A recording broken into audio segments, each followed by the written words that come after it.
안녕하세요. 보라빈콩입니다. 제가 선물 받은 책을 읽다가 여러분들에게 들려주고 싶은 내용이 있어서 오늘은 이렇게 오디오북으로 인사드립니다. 전승환 작가님의 내가 원하는 것을 나도 모를 때 라는 책이고요. 책 안에 1부부터 4부까지 나누어져 있고 그 안에서 가장 와닿는 내용을 읽어드리려고 합니다. 그럼 1부 시작할게요. 차나 한잔 할까요?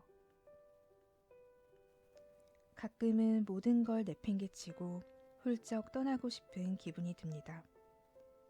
이것저것 신경 쓰지 않고 숨어버리고 싶은 날도 있죠. 정신없이 바쁘게 돌아가는 일상에 너무 지치고 해야 할 일도 많아서 감당하기 힘듭니다. 누군가는 느리게 살기나 욜로와 같은 방법을 찾기도 하고 명상이나 운동으로 마음을 다스리기도 합니다. 그렇게 무거워진 마음을 편하게 만들려고 애쓰지만 쉬운 일은 아닌 것 같습니다. 갑작스레 힘든 일이 한꺼번에 몰리거나 극심한 스트레스를 받을 때 저는 일단 차를 한잔 합니다. 잠시 모든 걸 내려놓고 어수선해진 마음을 다잡으며 여유를 찾는 거죠. 따뜻한 차를 한 모금씩 넘기면 천천히 온몸에 온기가 퍼집니다. 그렇게 따뜻하게 몸을 데우고 주변에 은은하게 퍼지는 향을 맡고 있으면 복잡하고 괴로운 마음이 찻잔 아래로 가라앉으면서 문제의 실마리도 조금씩 보이는 것 같거든요. 차를 마시는 건 커피나 다른 음료를 마시는 행위와는 완전히 다른 것 같아요. 세상의 소란에서 잠시나마 벗어나 혼자만의 고요한 세계로 빠져드는 매력이 있죠. 그래서일까요? 많은 역사적 인물도 차를 사랑했다고 합니다.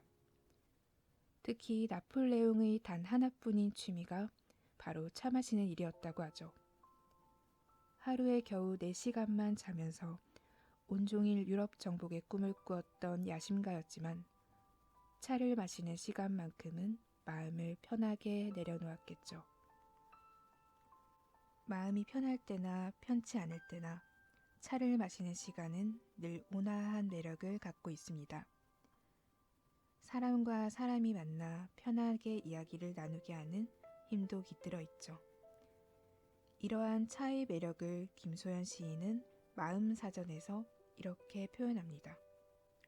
충분히 건조되었을 때야 온몸으로 응축하고 있던 향기를 더 향기롭게 퍼뜨리는 뜨거운 차 한 잔처럼 사람의 마음과 마음이 마주한 시간도 그와 같다. 향기롭게 발산하기 위하여 나에겐 언제나 따뜻한 물과 같은 당신이 필요하다. 마음을 차 향기에 비유한 이 글을 읽고 있노라면 왠지 온몸이 차를 마실 때처럼 따뜻하게 데워지는 것 같습니다. 우리에겐 이처럼 따뜻한 물 한 잔 같은 존재가 필요합니다. 그건 가족이 될 수도 있고 친구가 될 수도 있고 자기 자신이 될 수도 있어요. 이 세상이 차가운 겨울처럼 느껴질 때 그런 존재와 따뜻한 차를 나누며 마음 편하게 이야기꽃을 피울 수 있다면 얼어붙은 마음도 조금은 녹일 수 있겠죠. 인생의 행복은 별다른 게 아닙니다. 이처럼 따뜻한 차 한 잔의 여유를 아는 삶, 나아가 좋은 사람과 그 시간을 함께 나누는 삶이 바로 행복한 삶이겠죠. 이렇게 사람들과 차를 나누는 일의 사회적 의미에 대해 말하는 책도 있는데 바로 인류학자 김연경의 사람, 장소, 환대입니다. 이 책은 인간이라면 누구나 가지고 있는 존엄성이 서로에게 사람 대접을 할 때 생겨난다고 말합니다. 단지 법전에 쓰인 관념적이고 상투적인 문구가 아니라는 거죠. 모든 인간이 존엄하다고 말할 수 있으려면 실제로 그렇게 되도록 기본적인 의식주뿐만 아니라 차주전자를 사고 다른 사람을 초대해 차 한 잔을 나누는 인간적인 행위를 할 수 있도록 사회가 보장해야 한다고 말하고 있습니다. 이처럼 우리가 환대를 받고 환대를 할 수 있는 사회를 만들 때 비로소 인간의 존엄성을 말할 수 있다는 메시지가 마음속 깊이 다가왔습니다. 다시 마음사전의 이야기로 돌아가면 김소연 시인은 이 책을 쓰기 위해 100개가 넘는 낱말들을 모아 수첩에 적었다고 합니다. 미세한 차이를 지닌 낱말까지 다 적으니 무려 1000가지가 넘었다고 하는데 마음을 표현하는 말이 이렇게나 많다는데 놀랐습니다. 저는 이 책을 읽으며 모두가 각자의 마음 사전을 써보는 건 어떨까 하는 생각을 했습니다. 거기에는 힘들고 괴로운 마음도 담기겠죠. 각자의 마음 사전을 정리하면서 자기 마음을 정확히 알고 단단하게 만드는 훈련을 해보는 거죠. 따뜻한 차 한 잔을 곁들이면서요. 하루하루 정신없고 마음의 여유가 없을수록 이런 마음 훈련은 더더욱 필요합니다. 정말 바쁠 때도 있겠지만 매일 바쁘기만 하다면 문제가 있는 거죠. 불필요한 일을 너무 많이 신경 쓰고 있을 수도 있고요. 그런 일은 아예 신경을 꺼버리는 것도 좋은 마음 훈련 방법 중 하나입니다. 바로 마크 맨슨이 신경 끄기의 기술에서 추천하는 것처럼 말이죠. 문제를 피하거나 아무런 문제가 없는 척하면 불행해진다. 해결 못할 문제가 있다고 생각해도 역시 불행해진다.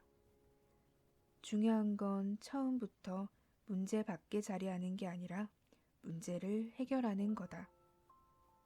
행복하려면 우리는 뭔가를 해결해야 한다.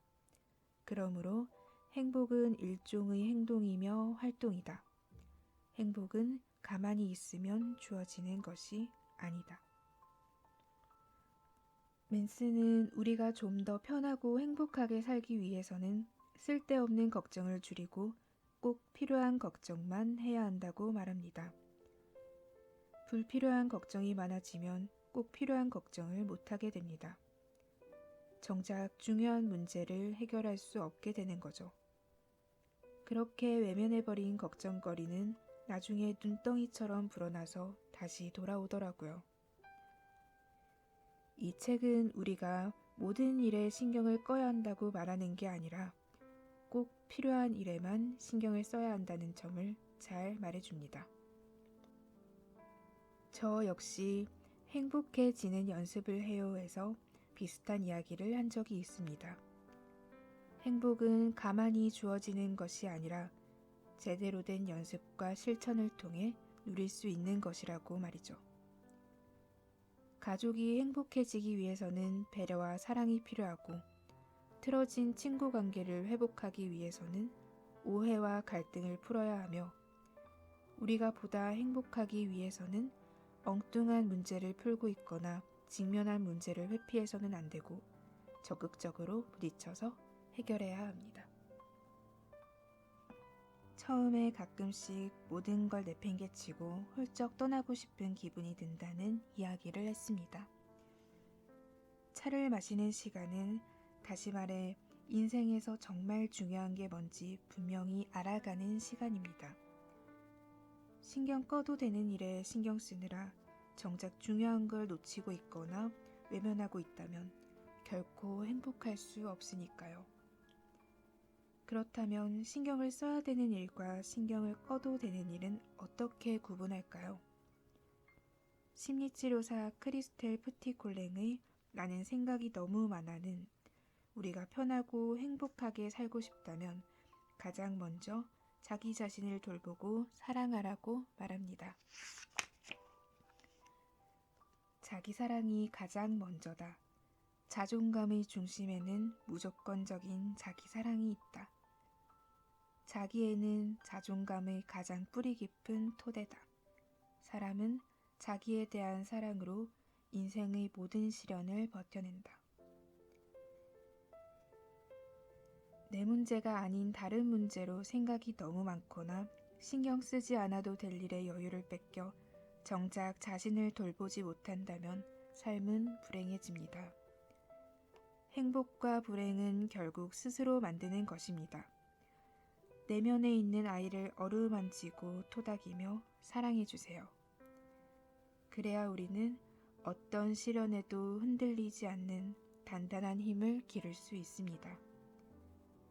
인생의 행복과 불행은 결국 내 마음이 결정하는 거니까요. 우리 차 한잔 할까요? 세상의 추위에 차갑게 얼어붙은 당신에게 마음을 담아 따뜻한 차 한잔 드리겠습니다. 비록 모든 걱정을 털어낼 순 없겠지만 그 차 한잔으로 작은 여유와 행복을 찾기를, 그래서 세상을 다시 씩씩하게 살아갈 용기를 찾기를.